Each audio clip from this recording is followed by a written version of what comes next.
पाठ में हम पढ़ेंगे प्रायोगिक प्रायिकता, यानी हम कुछ तरह से प्रयोग करेंगे, उसके ऊपर जो निष्कर्ष निकलेंगे वहाँ से हम प्रायिकता ज्ञात करेंगे।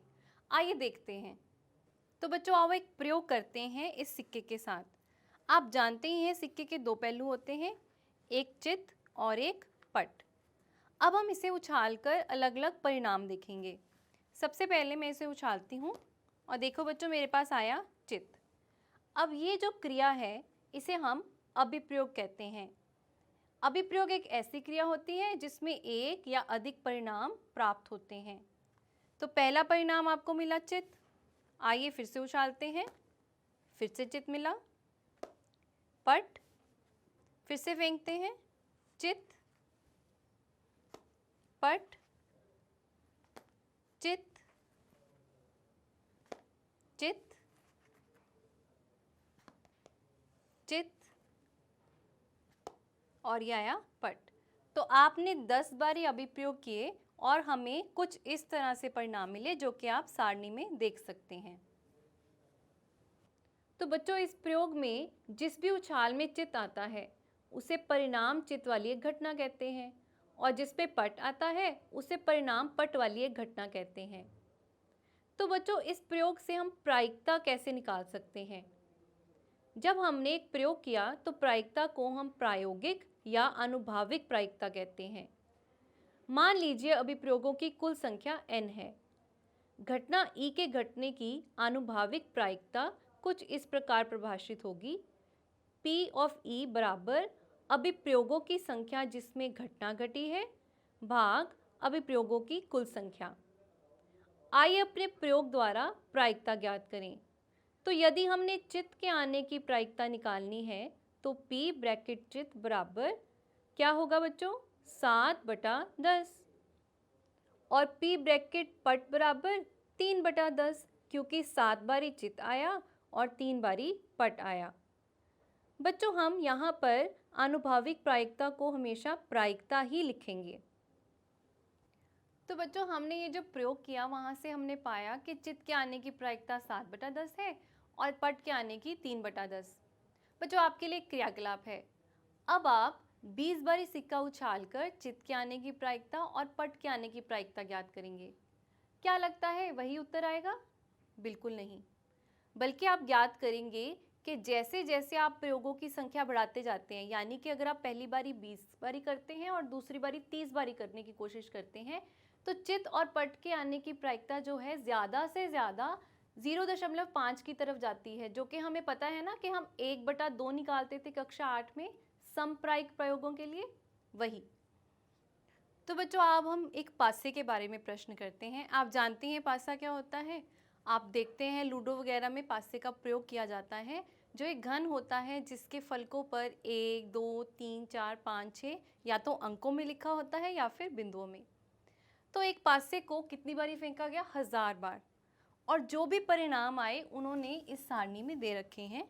हमें प्रत्येक परिणाम के प्राप्त होने की प्रायिकता ज्ञात करनी है। आप देख सकते हैं कि परिणाम क्या हो सकते हैं, या 1 आ सकता है या 2 या 3 या 4 या 5 या 6 ही परिणाम हो सकते हैं। और प्रत्येक परिणाम कितनी बारी आया ये भी बारंबारता दे रखी है। हमने प्रायिकता ज्ञात करनी है। अगर आपको याद हो हमने किया था किसी भी परिणाम की प्रायिकता अभिप्रयोगों की संख्या जिसमें घटना घटी हो बटा कुल अभिप्रयोगों की संख्या होती है। अब यदि हमने 1 के आने की प्रायिकता ज्ञात करनी है, मान लीजिए हम इसे E1 लिख लेते हैं, इस घटना को हम E1 लिख लेते हैं जो है 1 के आने की प्रायिकता। तो फिर हमारे पास क्या होगी, ये 1 की बारंबारता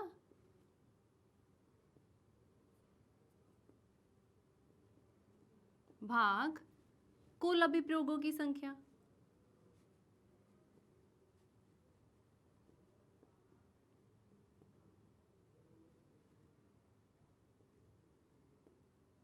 एक की बारंबारता यानी कि 1 कितनी बारी आया? 179 बारी। तो 179 बटे कुल अभिप्रयोग आपको पहले से दे रखे हैं बच्चों, वो क्या है? 1000। तो अगर हम E1 जो पहली घटना है 1 के आने की प्रायिकता वो कितना हुआ? 179 बटे 1000। अब हम करेंगे PE2 यानी कि 2 के आने की प्रायिकता। आपको पता है 2 कितनी बारी आया? 150 बारी। हम लिखेंगे 2 की बारंबारता भाग कुल अभिप्रयोगों की संख्या।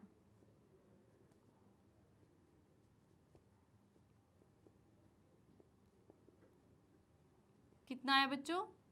150 बटे 1000। उसी तरह 3 के आने की प्रायिकता वो होगी 157 बटा 1000। 4 के आने की प्रायिकता बच्चों वो होगी 149 बटा 1000। 5 के आने की प्रायिकता वो होगी 175 बटा 1000 और 6 के आने की प्रायिकता 190 बटा 1000। तो बच्चों देखा आपने कितना आसान है अनुभाविक या फिर अभिप्रयोगिक प्रायिकता ज्ञात करना। हमने सिर्फ उस घटना की बारंबारता को कुल परिणामों से भाग किया है। आइए बच्चों इन प्रायिकताओं को हम पहले दशमलव में बदलते हैं। बच्चों ये हमने प्रायिकता को दशमलव में बदल दिया। आप देखेंगे कि 1 के आने की प्रायिकता 0.179, 2 के आने की 0.150, 3 के आने की 0.157 और 4 के आने की 0.149 और 5 के आने की 0.175 और 6 के आने की 0.190। अब आप देख सकते हैं कि ये सारी जो प्रायिकताएं हैं ये 0 और 1 के बीच में ही हैं, यानी कि ये 0 से बड़ी हैं और 1 से छोटी। और तो और यदि हम इनको जोड़ दें हम पाते हैं कि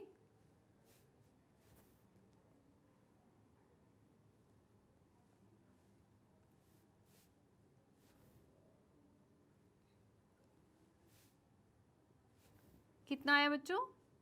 1। तो सभी प्रायिकताओं का जो जोड़ है वो कितना आ रहा है? 1।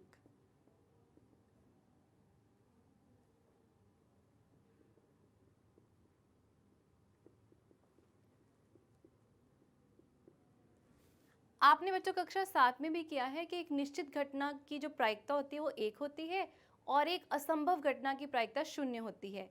यानी प्रायिकता केवल 0 और 1 के बीच में ही नहीं, कभी कभी 1 के बराबर या फिर 0 के बराबर भी हो सकती है।